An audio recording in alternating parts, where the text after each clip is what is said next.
Subscribe करें और bell दबाएं ताकि कोई खबर रह न जाए।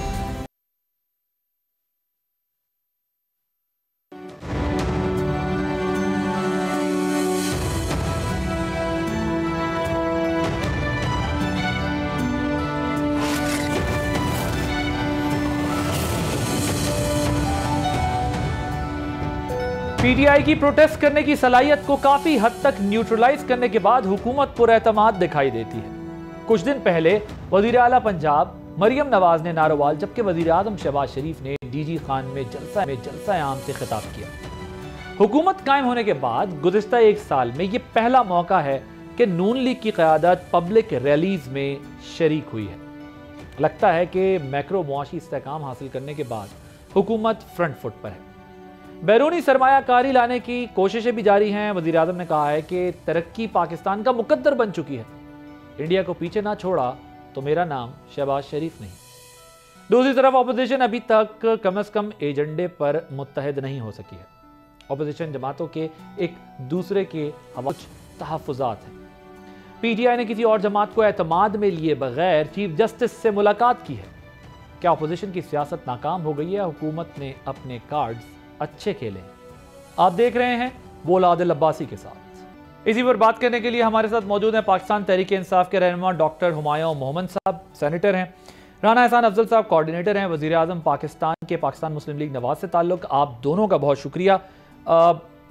मुझे ये बताइएगा कि वजीर आला पंजाब वजीर आजम के जो जलसे हैं उनसे खिताब, राना साहब आपका क्या ख्याल है? क्या आपकी अपोजिशन जो है वो इतनी कमज़ोर पड़ गई है, इसलिए आपके एतमाद में इजाफा हो गया है कि अब आप जलसों में अंदरूनी मसाइल तो अपनी जगह, लेकिन भारत को भी कहते हैं पीछे छोड़ देंगे, इस एतमाद में इजाफे की वजह क्या है? बिस्मिल्लाहिर्रहमानिर्रहीम। देखें, एक तो एक साल हुकूमत को मुकम्मल होने को है और हुकूमत की, चाहे वो वफाकी हो या मरियम नवाज साहिबा की पंजाब की हुकूमत हो, कोशिश ये रही है कि सर फेंक के मेहनत की जाए और कोई अवाम की ज़िंदगियों में बेहतरी लाई जाए। तो इस एक साल को मुकम्मल होने के ऊपर बिल्कुल अवाम के पास अवामी राब्ता भी बढ़ाया गया है और एक रिज़ल्ट जो है वो डिलीवरी जो है वो एक साल में दी गई और मुल्क जो है उसके जितने इशारिये हैं वो माशी इशारिये हैं वो बेहतरी की तरफ गए हैं।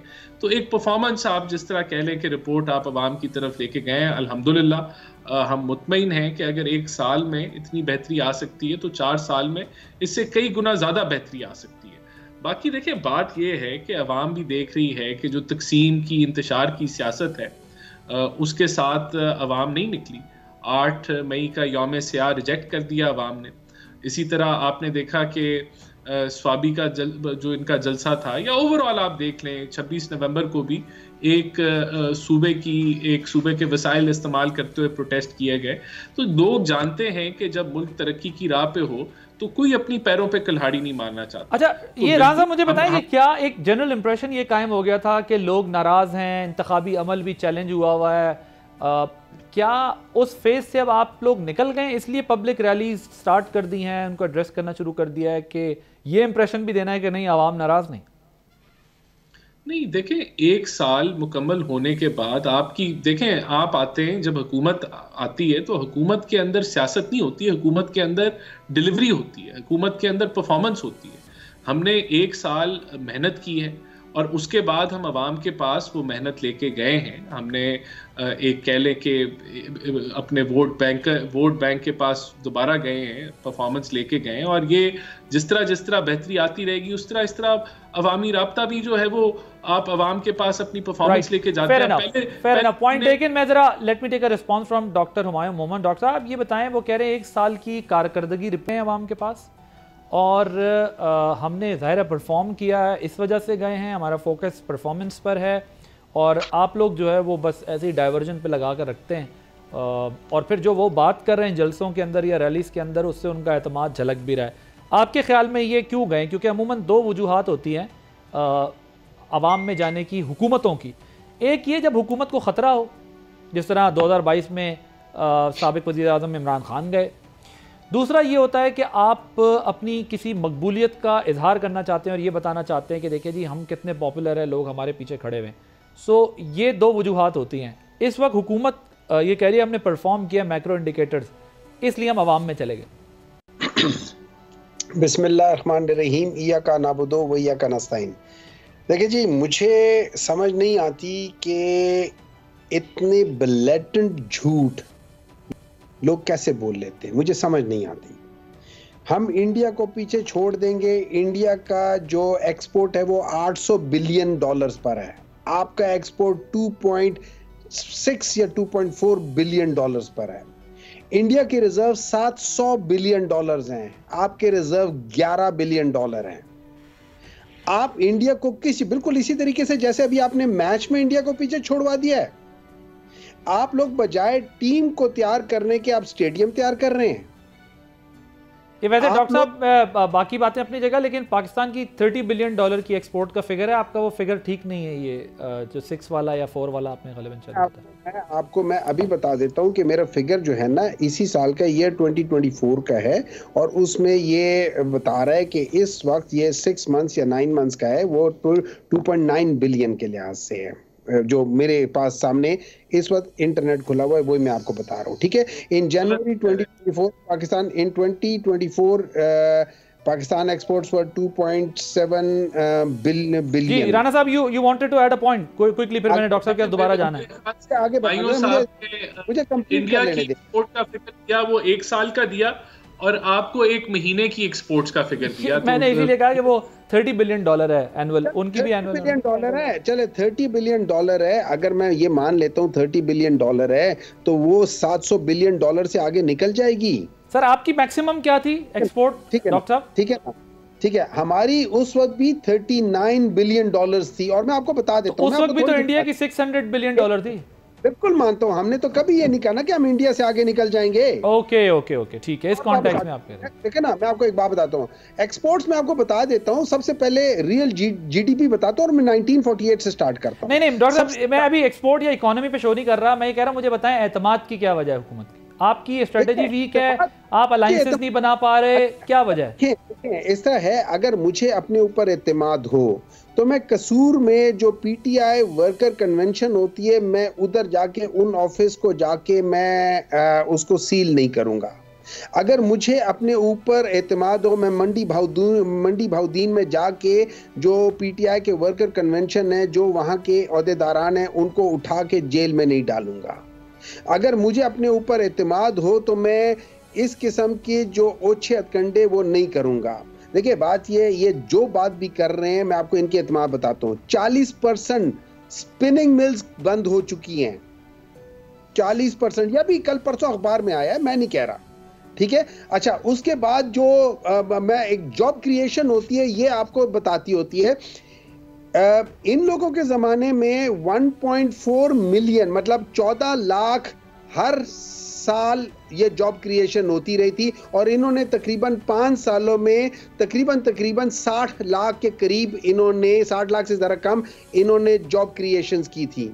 पाकिस्तान तहरीक इंसाफ ने 3 साल में 55 लाख जॉब क्रिएशन किए, 1.8 मिलियन पर ईयर के लिहाज से। इनके ज़माने में पॉवर्टी 25% को पहुंच गई है। इनके पहले, हमसे पहले 2013 से 2013 की वजह क्या है डॉक्टर साहब? थी, हम लोगों ने वो पॉवर्टी कम करके 17% पे ले गए। इस कॉन्फिडेंस की वजह क्या है? देखिए, कॉन्फिडेंस कोई नहीं है, झूठ है, सरासर झूठ। राणा साहब, आप झूठ क्यों बोल रहे हैं? कौम को आप सच बताएं, और वो कह रहे हैं आप इंडिया से क्यों कंपैरिजन करें? वैसे ये काफी इमोशनल और सेंटिमेंटल किस्म का आपने कंपैरिजन दे दिया इंडिया से। अभी तो हमें अपने हालात से जरा निपटना है, बड़े चैलेंजेस हैं, तो थोड़ा सा ये इमोशनल टच दे दिया आपने। वो रिलीजियस टच देते थे, आपने जज्बाती टच दे दिया थोड़ा। देखें, एक सिंबॉलिक बात की कि हम इंशाल्लाह मेहनत करेंगे और मुल्क को आगे लेके जाएंगे, आगे जाने की बात की, एक कंपैरिजन दे दिया। बिल्कुल इंडिया बहुत आगे निकल गया है, तो इंशाल्लाह पाकिस्तान को कैचअप करने की ज़रूरत है और हम कैचअप करेंगे।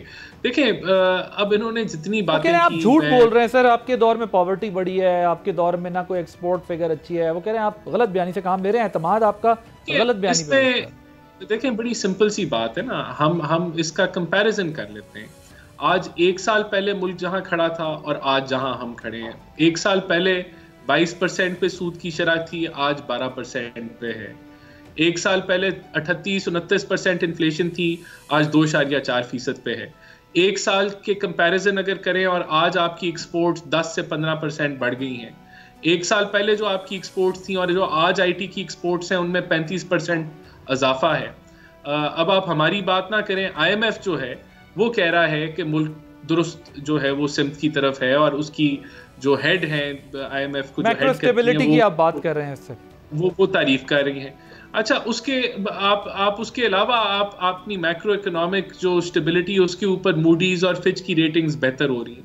तो कोई नहीं कह रहा कि दूध और शहद की नहरें बह रही हैं। मुल्क के अंदर बहुत गंभीर मसाइल हैं, लेकिन मुल्क बेहतरी की तरफ बड़ी तेजी से बढ़ रहा है। यही हम कह रहे हैं ना, ये क्लेम, जितने ये फिगर्स हैं, जितने इंडिकेटर्स हैं, वो गलत तो नहीं है। बिल्कुल देखें, गुर्बत में भी इजाफा हुआ है, इसमें मैं इसको एग्री करूंगा, लेकिन वो उसमें इजाफा कम कैसे होगा? वो तब कम होगा, जो गुर्बत में कमी तब आएगी जब हमारी ग्रोथ रेट अच्छी होगी।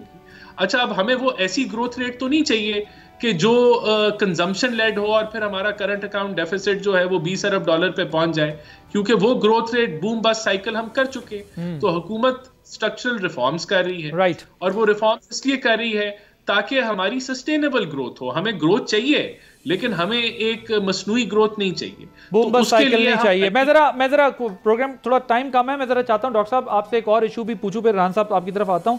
ये जो चीफ जस्टिस से मुलाकात की आपने, फिर अपोजिशन जमातों को एतमाद में नहीं लिया, यही तो प्रॉब्लम है। लास्ट टाइम भी जब हमारे यहाँ डिबेट हो रही थी तो आप भी थे शायद, यही हम बात कर रहे थे कि आप लोग क्या करते हैं, ऑपोजिशन का ग्रैंड अलायंस बनाने की बात करते हैं, लेकिन चीफ जस्टिस से आप जाके अकेले मिलते हैं, ऑपोजिशन की दीगर जमातों से बात नहीं करते। 26वीं आईनी तरमीम के मामले पे आप साथ बैठते हैं, आखिरी रात को आप उधर से भी मुकर जाते हैं। आप उसके अलावा जब बात करने की एस्टैब्लिशमेंट से कोशिश करते हैं तो भी आप दीगर जमातों को एतमाद में नहीं लेते, हुकूमत से डायलॉग करने निकलते हैं। सो अगर आप ये स्ट्रेटजी रखते तो आपके साथ कैसे आपका ग्रैंड अलायंस बनेगा? मौलाना साहब के भी तहफ़्फ़ुज़ात हैं, वो भी अभी तक आप लोगों ने दूर नहीं किए। देखिए, मैं थोड़ा सा कमेंट कर लेता हूँ। अभी राणा साहब बता रहे थे कि पिछले साल के मुताबिक है। देखिए, सिंपल सी बात ये है, जब पाकिस्तान तहरीक इंसाफ को इन लोगों ने हटाया था, उस वक्त आपकी लार्ज स्केल इंडस्ट्री जो थी वो 11.6% के लिहाज से ग्रो कर रही थी। आज वो -9% पर है। 400-400% स्पिनिंग मिल्स बंद हो चुकी हैं। जब ये लोग, इन्होंने पाकिस्तान तहरीक इंसाफ को हटाया था कि हालात ख़राब है, उस वक्त एग्रीकल्चर के अंदर ग्रोथ 4.4% है। अब मैं आपको एक थोड़ी सी बताता हूँ, पाकिस्तान की हिस्ट्री 1948 से लेके आज तक सबसे ज़्यादा एग्रीकल्चर ग्रोथ 2 टाइम पे हुई है। एक 1958-69 अयूब खान के दौर में 4.4% और एक पाकिस्तान तहरीक इंसाफ के दौर में 4.4%। सबसे ज्यादा ग्रोथ लार्ज स्केल इंडस्ट्री में पूरे पाकिस्तान की हिस्ट्री में पीटीआई के दौर में हुई है 11.6%। उससे पहले अयूब खान के दौर में 9.5%। बेसिकली आप कह रहे हैं अयूब खान के दौर में और जनरल बाजवा के दौर में, 2 दौरों में सबसे ज्यादा हुई।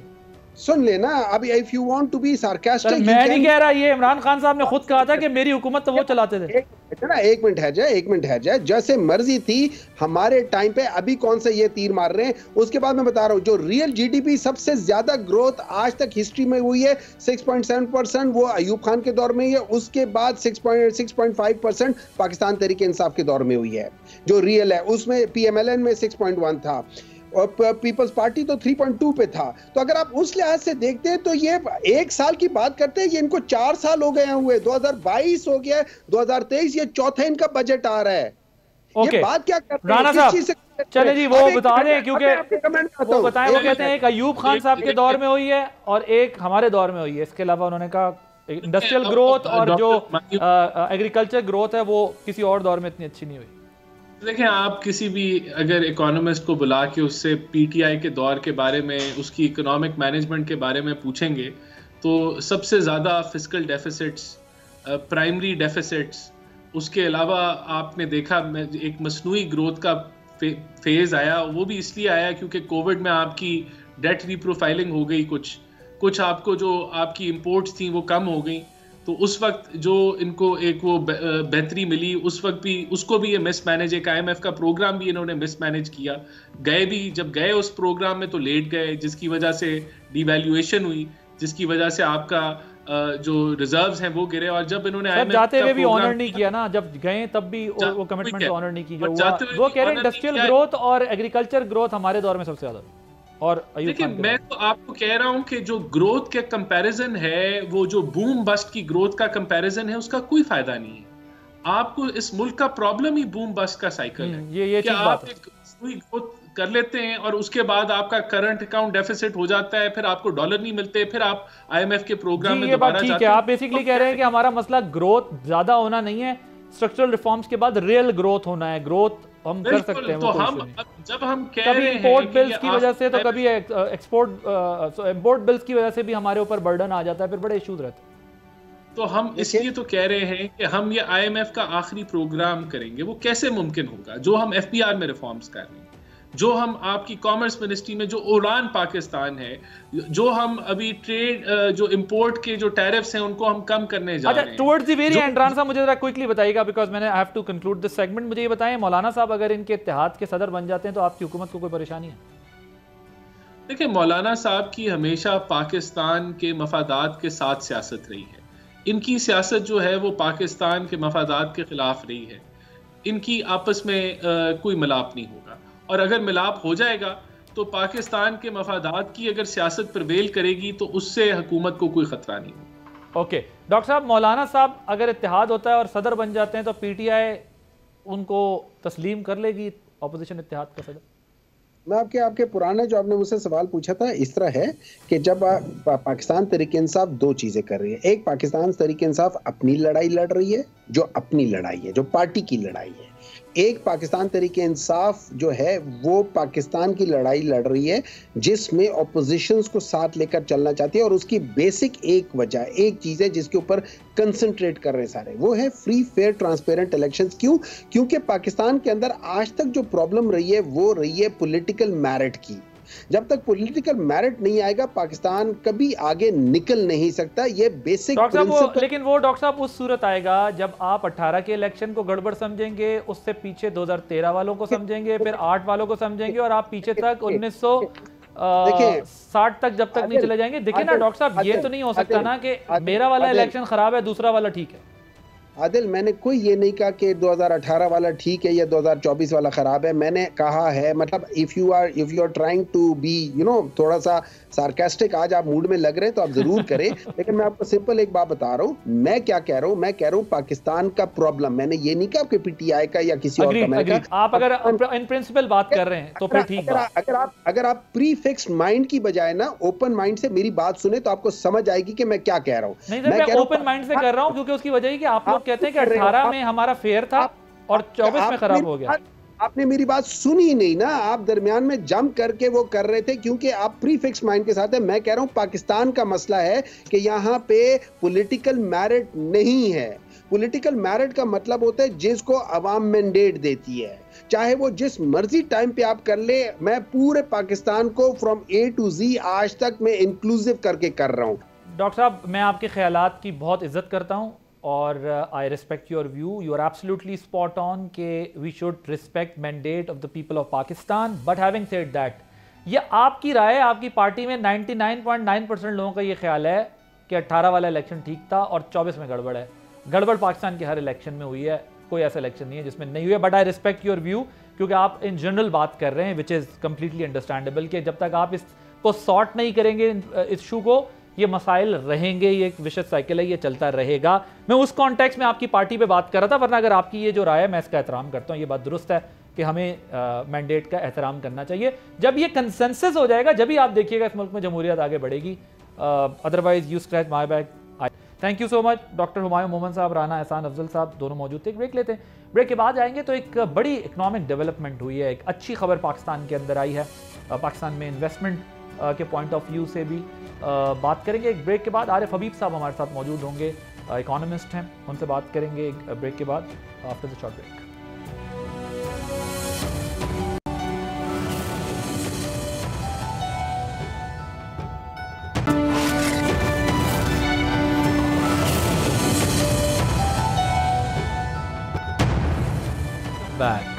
सरमायाकारी और ओवरऑल बिजनेस एनवायरनमेंट के हवाले से एक अच्छी खबर है। Local private investment firm Asia पाक और middle eastern oil company Mumtaz पर मुश्तमिल कंसोर्शियम ने कोरियन कंपनी लोते केमिकल्स का पाकिस्तान में मौजूद यूनिट खरीद लिया है। पाकिस्तान स्टॉक एक्सचेंज के एलामिया के मुताबिक जो सूरत हाल सामने आई है उसमें एशिया पाक और मोन्टाज के कंसोर्शियम और कोरियन कंपनी के दरमियान शेयर्स परचेज एग्रीमेंट तय पाया है, जिसके तहत कोरियन पेट्रोकेमिकल कंपनी के 75% शेयर्स एशिया पाक और मोन्टाज के कंसोर्शियम ने $68 मिलियन में खरीद लिए हैं। सवाल यह है कि कोरियन कंपनी ने पाकिस्तान में अपना बिजनेस क्यों वाइंड अप किया है? क्या इसकी वजह पाकिस्तान के हालात हैं? बिल्कुल भी नहीं।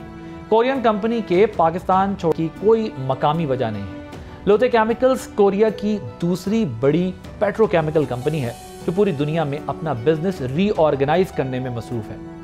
गुज़िश्ता साल अक्टूबर में लोते ने अमेरिका में अपना एक यूनिट फ़रोख्त किया है और अब पाकिस्तान में भी वो बेच रहे हैं। इसी साल इंडोनेशिया में डाइवेस्टमेंट का प्लान जो है वो बनाया गया क्योंकि लोते कंपनी कमोडिटी केमिकल्स के बजाय हाई एंड केमिकल्स की तरफ शिफ्ट हो रही है। अच्छी बात यह है कि लोकल और इंटरनेशनल कंपनी के कंसोर्शियम ने इस मौके से भरपूर फ़ायदा उठाया और अब वो मज़ीद इन्वेस्टमेंट और इनोवेशन का इरादा रखते हैं। एशिया पाक के बिजनेस जो हैं वो हांगकांग में है, यूएई में है और पाकिस्तान में भी मौजूद हैं, जबकि मोन्टाज यूएई बेस्ड कंपनी है जिसके ऑपरेशनल एसेट पाकिस्तान में मौजूद हैं। सरमायाकारी के हवाले से ये डील कितनी इंपॉर्टेंट है, इस पर बात करने के लिए हमने दावत दी है आरिफ हबीब साहब को। सरबराह हैं आरिफ हबीब लिमिटेड ग्रुप के, इकोनॉमी के ऊपर कमेंट करते हैं। मैं ज़रा उनसे इस सारे मामले पे बात करना चाहूँगा। Sir, thank you so much for joining us. मुझे ये बताइएगा कि ये जो हम देख रहे हैं एक इंटरनेशनल कंपनी ने डाइवर्स्ट किया है, जिसकी वजूहात ज़ाहिर डोमेस्टिक नहीं है जो हमारे सामने आई हैं, इसकी जगह एक लोकल और इंटरनेशनल कंसोर्शियम जो है वो सामने आया और उन्होंने ये ले लिया है, इसकी क्या सिग्निफिकेंस है? लेकिन ये अच्छी बात है कि अगर किसी को एग्जिट करना है तो पाकिस्तान से एग्जिट भी मिल रहा है और साथ ही उनको इन्वेस्टर्स भी मिल रहे हैं जो पाकिस्तान में जो है वो इन्वेस्टमेंट करना चाहते हैं। तो ये ट्रांजैक्शन आई थिंक ये इंडिकेट करती है कि पाकिस्तान में एंट्री और एग्जिट जो है वो पॉसिबल है। मैनी टाइम जो है वो जब भी मार्केट्स में लोगों के लिए ये एंट्री एग्जिट का अगर मसला होता है तो वो डिस्करेज होते हैं उन जगहों पे इन्वेस्टमेंट करने के लिए। तो अब ये है कि वो इन्होंने ज़ाहिर है बहुत अरसे पहले ये ICI से ये यूनिट ख़रीदा था और बहुत ही कम दामों पे उसको ख़रीदा था और फिर अब इस इतने अरसे के बाद जो है और ये कंपनी प्रॉफिटेबल भी है और उसमें उन्होंने डिविडेंड्स वगैरह भी दिए हैं और उसके बाद अब वो एग्जिट कर रहे। जिस तरह आपने बताया कि उनका एक अपना जो है वो इंटरनेशनल पॉलिसी के तहत वो इस बिज़नेस से एग्जिट करना चाहते हैं और उसके लिए फिर उनको जो है वो बायर मिला है और वो बायर जो है वो लोकल एंड इंटरनेशनल कंसोर्शियम पर मुश्तमिल है। सर, ये जो लोटे केमिकल्स है ये दुनिया की एक मानी हुई कंपनी है। अब इन्होंने जो रिप्लेस किया है अपना दो कंपनियों को, वो इस जो दो कंपनीज सामने आई हैं वो इस बिज़नेस को फर्दर आगे स्ट्रेंथन करना चाहते हैं। तो इस पोटेंशियल को आप कैसे देख रहे हैं और इसमें अब क्या चेंजेस आप देख रहे हैं आएंगे, क्या एक्सपेक्ट कर रहे हैं? आई थिंक ये इसकी इनके प्रोडक्ट्स की डिमांड तो पाकिस्तान में जो है वो काफ़ी है और बल्कि जो है वो इंपोर्ट होती है जो हमारी लोकल डिमांड है उसको पूरा करने के लिए।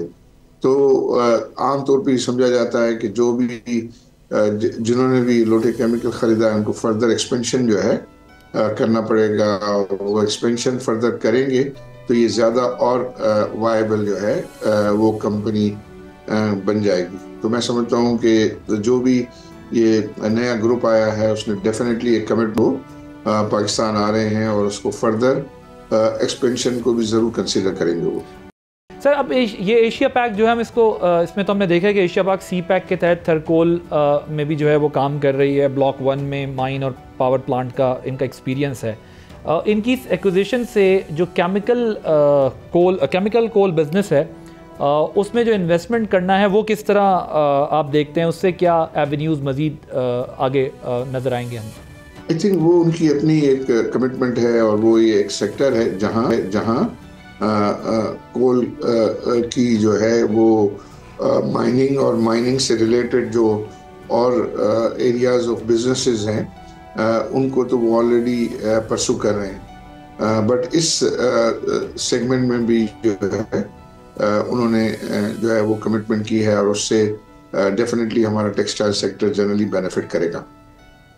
सो ये कोल केमिकल जो है एक वर्टिकल इंटीग्रेशन भी हो जाएगी।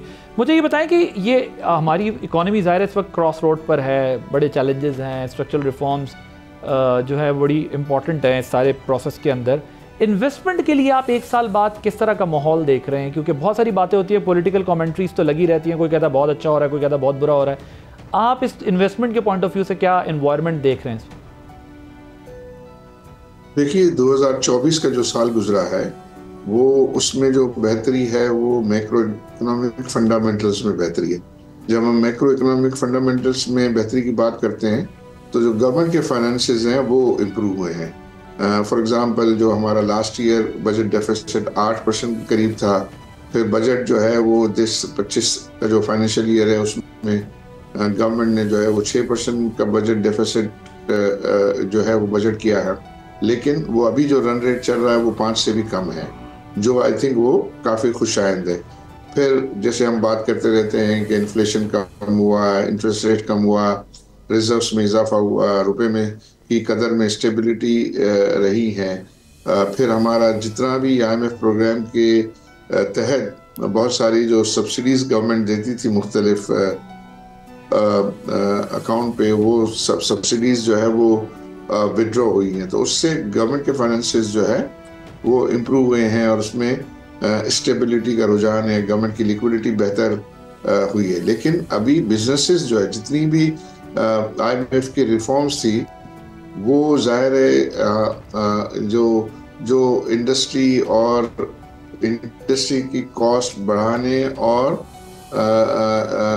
लोगों की जो है वो कॉस्ट बढ़ाने के अकाउंट पर थी, तो उनके लिए जो है वो चैलेंजेस रहे हैं और वो चैलेंजेस ये उम्मीद की जाती है कि अब 2025 में वो कम होंगे, जबकि ये इन्फ्लेशन जो है कम हुआ है, रुपया स्टेबल हुआ है। फिर आप ये देख रहे हैं कि ओवरऑल मुख्तलिफ सेक्टर्स में जो है वो अपटेक है, उनके बिजनेसेस एनवायरनमेंट में जो है वो अपटेक है, दो कॉस्ट जो है वो हाई हो गई है। तो बड़ी हम ये शिकायत करते थे कि पाकिस्तान में एनर्जी कॉस्ट ज़्यादा है, फाइनेंशियल इंटरेस्ट कॉस्ट ज़्यादा है और टैक्स रेट कम है, टैक्स रेट जो है वो बहुत ज़्यादा है और तो ऑलरेडी अब इंटरेस्ट रेट जो है वो उसमें एक अच्छा खासा डिक्लाइन आया है, मजीद डिक्लाइन की उम्मीद है। उससे क्रेडिट ऑफ टेक में कितना इजाफा हुआ है प्राइवेट सेक्टर के? आरिफ साहब ये जो इंटरेस्ट रेट नीचे आया है? नहीं, अभी कोई इतना ज़्यादा इजाफा नहीं हुआ क्योंकि इस वक्त जो है मुख्तलिफ सेक्टर्स में ओवर कैपेसिटीज़ हैं, यानी उनकी डिमांड से ज़्यादा कैपेसिटीज़ अवेलेबल है।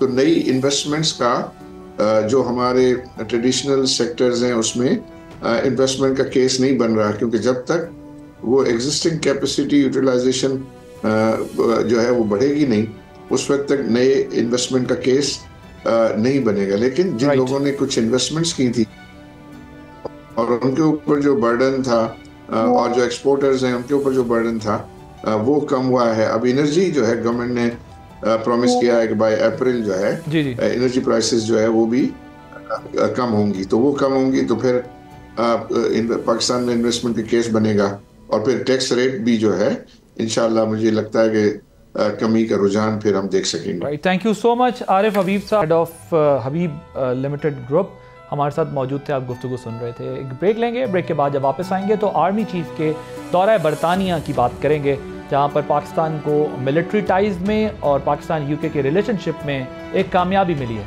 आफ्टर दिस ब्रेक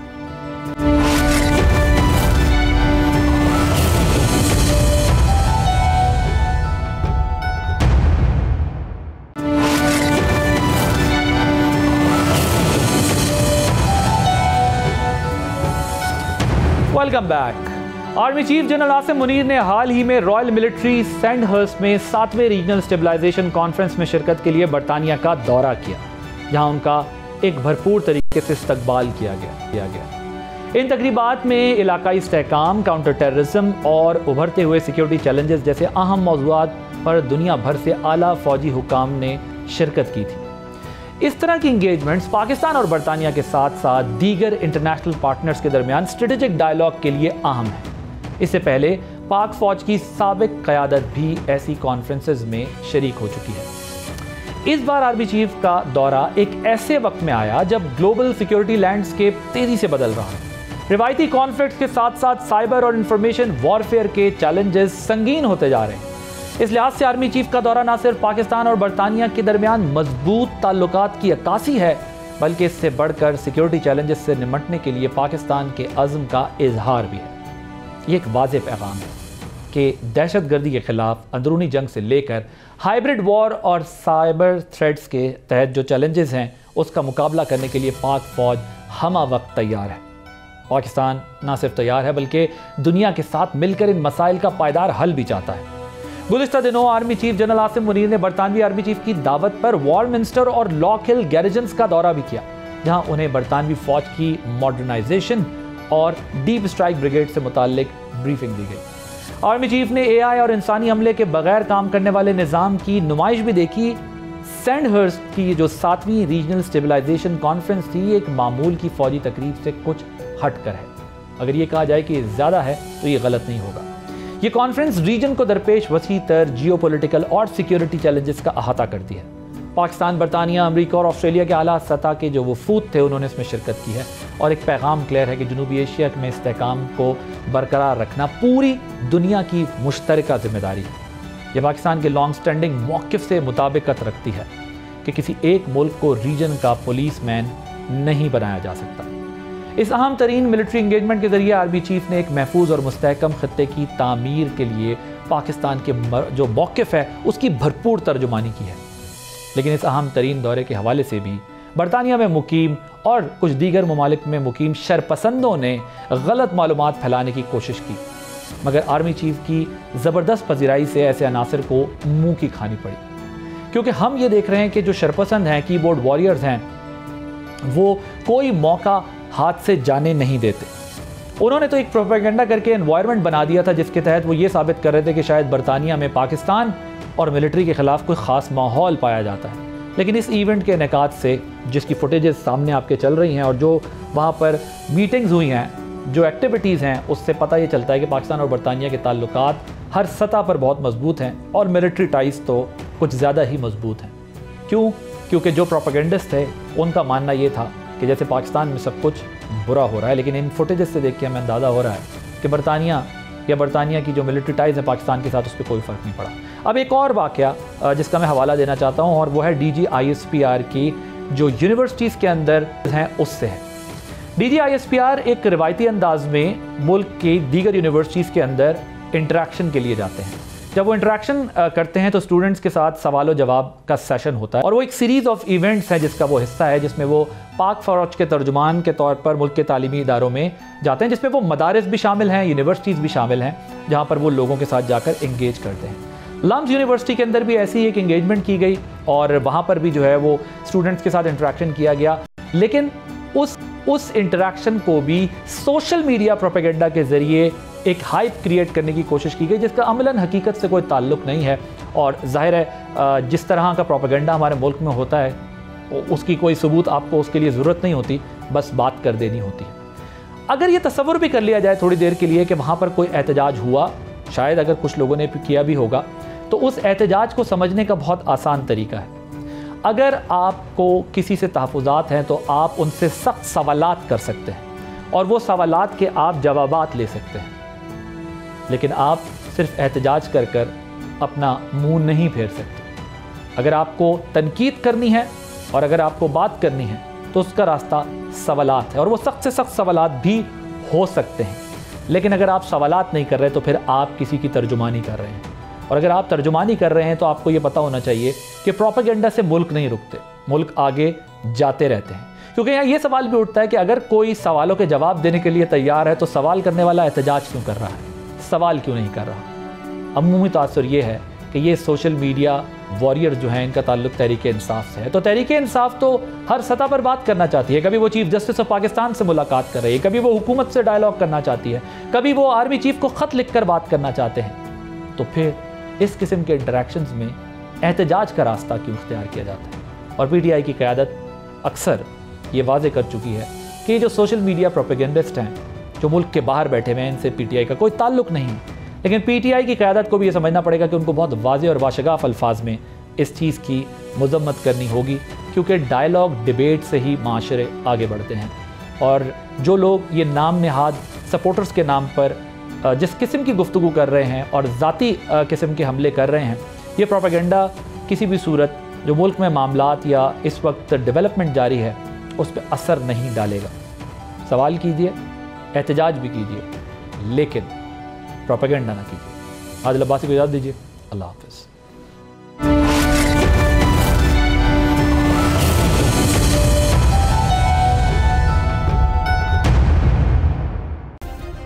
सब्सक्राइब करें और बेल दबाएं ताकि कोई खबर रह न जाए।